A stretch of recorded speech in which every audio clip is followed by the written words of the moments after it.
Oke, ketemu lagi di mata kuliah pemrograman berorientasi objek. Materi hari ini akan membahas mengenai kelas dan objek. Baik, kita mulai saja. Kelas, apa itu kelas? Kelas adalah blueprint atau prototipe dari objek-objek tertentu yang memiliki kesamaan variabel dan metode. Nah, kelas itu adalah merupakan template untuk sekumpulan objek dengan fitur yang sama. Objek adalah representasi nyata dari sebuah kelas. Oke, kita lihat dulu contohnya.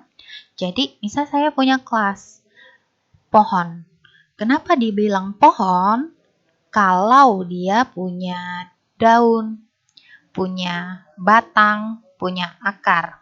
Jadi, sebuah pohon dibilang pohon jika punya akar, punya batang, dan punya daun. Nah, ini adalah contoh objek-objek dari sebuah kelas. Objek itu tadi dibilang adalah representasi nyata dari sebuah kelas. Dibilang pohon bonsai.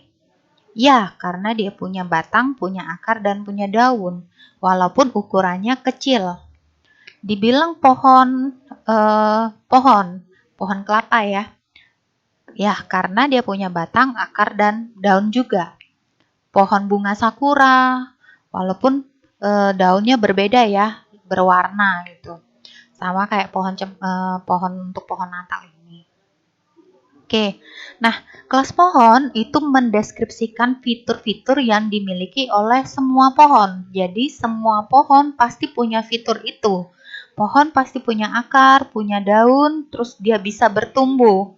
Nah, kelas pohon berfungsi sebagai model abstrak tentang konsep pohon.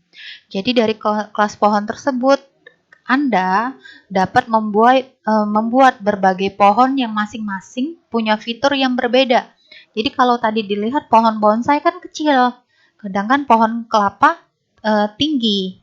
Atau misalnya pohon bunga sakura tadi ada bunganya cantik, sedangkan bonsai nggak ada bunga. Nah itu ada perbedaan masing-masing fiturnya saja, tapi cirinya sama. Nah, instance atau objek itu representasi nyata dari sebuah kelasnya. Ya, oke. Misal saya punya lagi contoh kelas tombol. Tombol yang ada di keyboard kalian. Fiturnya apa saja? Setiap tombol pasti punya nama. Jadi misalnya tombol A, tombol B, tombol C, atau tombol spasi. Terus ukurannya pasti punya ukuran dan ukurannya pun beda-beda. Untuk tampilan juga ada yang berwarna, ada yang tidak berwarna. Nah, untuk perilakunya sesuaikan. Jadi tombolnya bisa untuk di enter aja, atau diklik, atau di ini. Jadi kelas tombol, kita kegunaannya membuat kelas itu adalah ketika kita menulis ulang kode program, maka tidak perlu diketik semuanya. Jadi karena fiturnya sama. Jadi cukup pakai satu kelas saja untuk membuat jenis tombol yang lain. Ya, itu.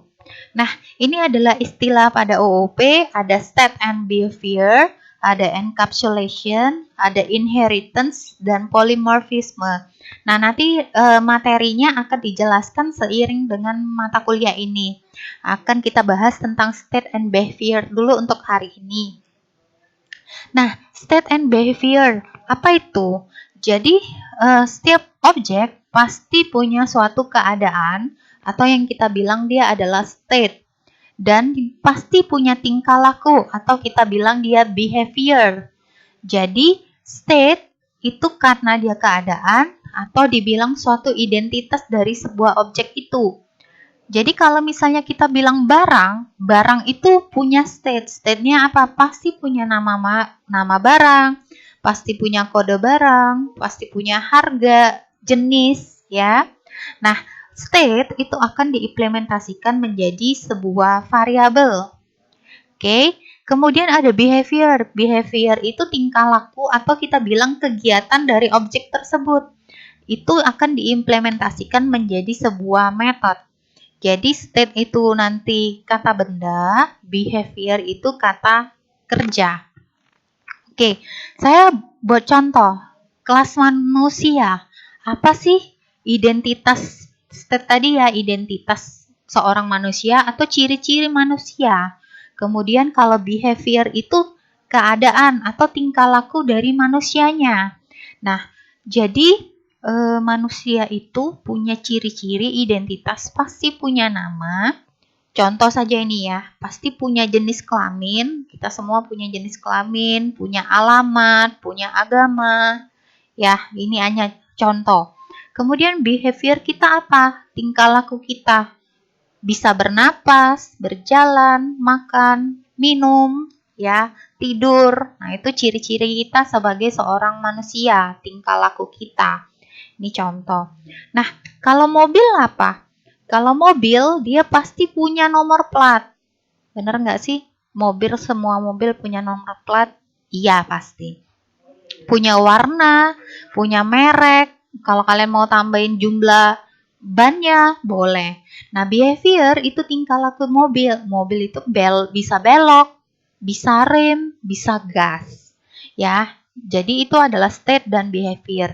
Tadi diingat state akan dijadikan nama variabel, kemudian behavior akan jadi metode. Oke, kita lihat contoh. Jadi tadi punya kelas mobil, nanti objeknya adalah objek mobil A, objek mobil B. Tadi kelas mobil punya state-nya, itu nomor plat, warnanya, manufakturnya, kecepatannya. Nah, nanti objek mobil A diisi datanya untuk nomor platnya ABC 111. Kalau mobil B, XYZ 123.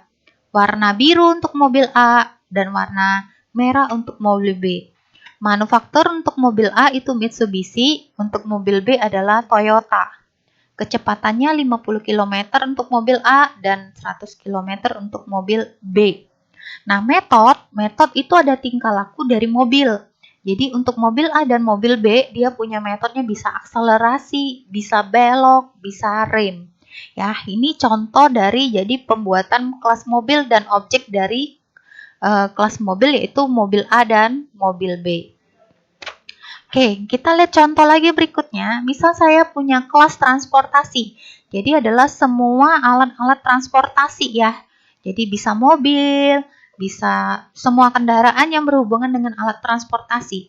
Jadi objeknya apa? Objeknya ya pesawat, bus, kapal, kalian mau pakai mobil boleh.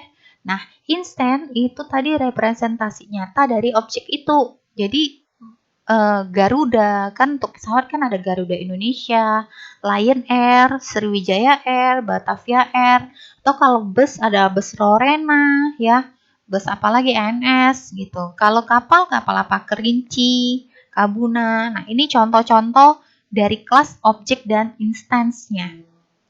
Oke, nah ini ada kelas diagram. Jadi kelas diagram itu menggambarkan diagram dari sebuah kelas, di mana dia terdiri dari nama kelas, state-nya, ya di baris kedua adalah state-nya, di baris ketiga adalah behavior-nya. Oke, misal saya buat contoh. Nah, ini sudah langsung contoh dari coding dan dibentuk kelas diagramnya. Jadi di kelas diagramnya adalah nama kelasnya cat, maka kita buat kelas cat. Kemudian dia punya state-nya adalah name dengan tipe data string, maka buat di sini string name. Oke.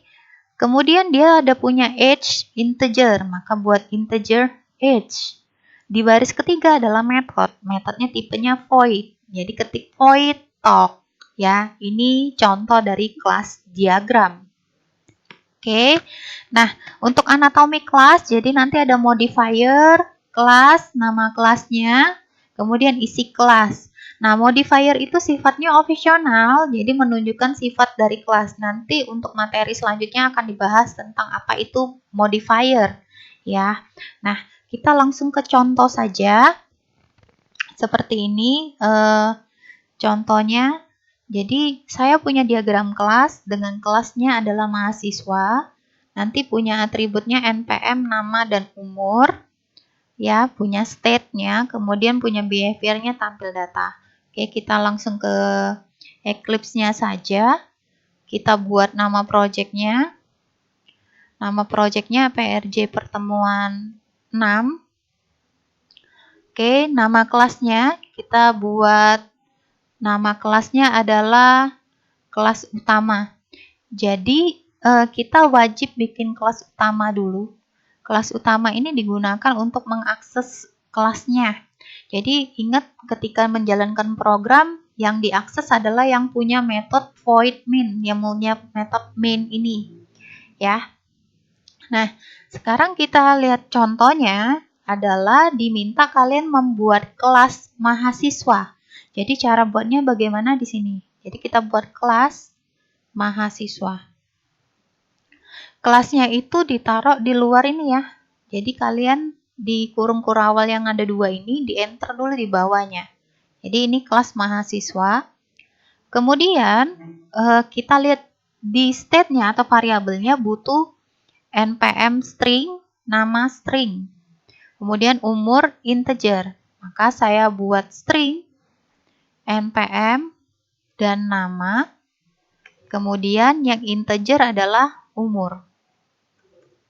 Oke, ini yang kita buat dulu untuk yang state. Jadi ini saya bilang dia state. Oke, kemudian butuh yang namanya behavior. Tingkah lakunya atau kita diimplementasikan dalam pemrograman Java-nya adalah metodenya. Nah, metodenya dia punya tampil data dengan tipe void. Maka kita buat di sini adalah void tampil data. Oke.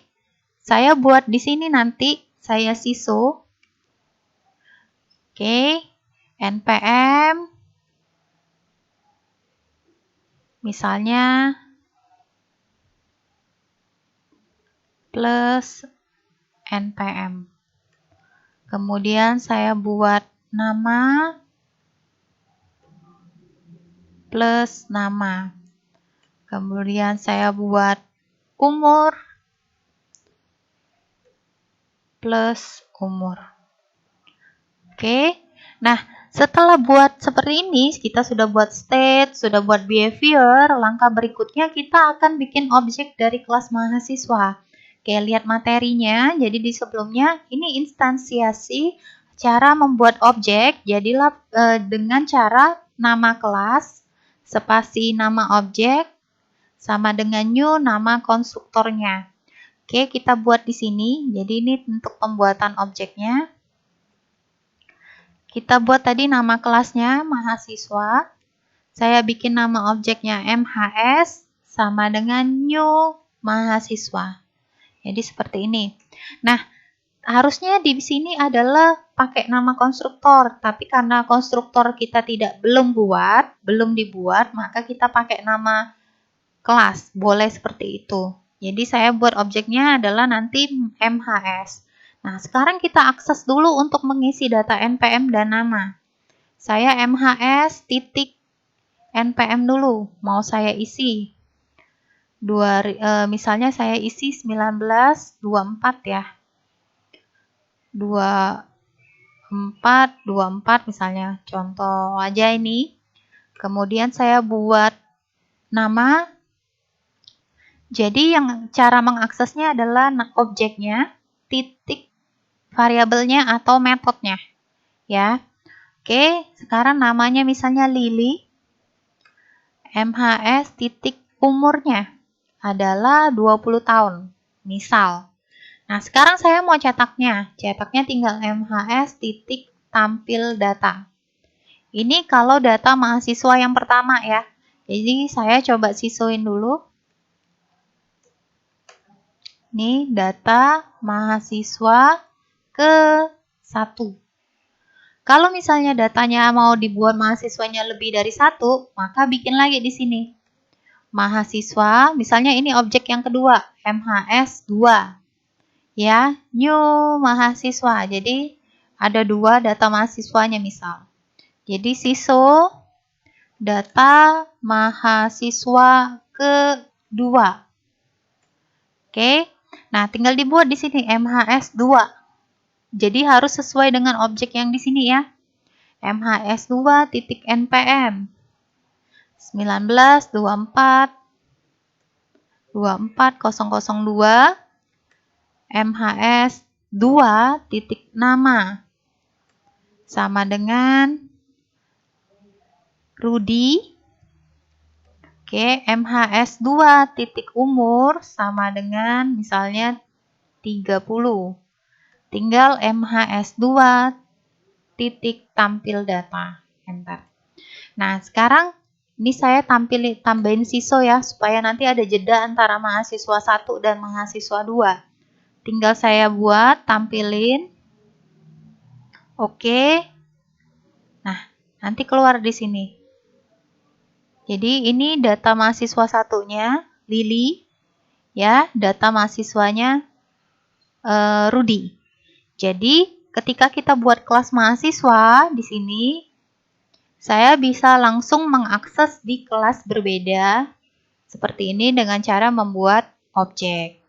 Oke, untuk password absennya adalah kelas huruf kecil semua. Password absennya adalah kelas huruf kecil semua. Oke, sekian dulu materi hari ini. Kalian boleh mengerjakan latihannya untuk implementasi materi hari ini. Terima kasih.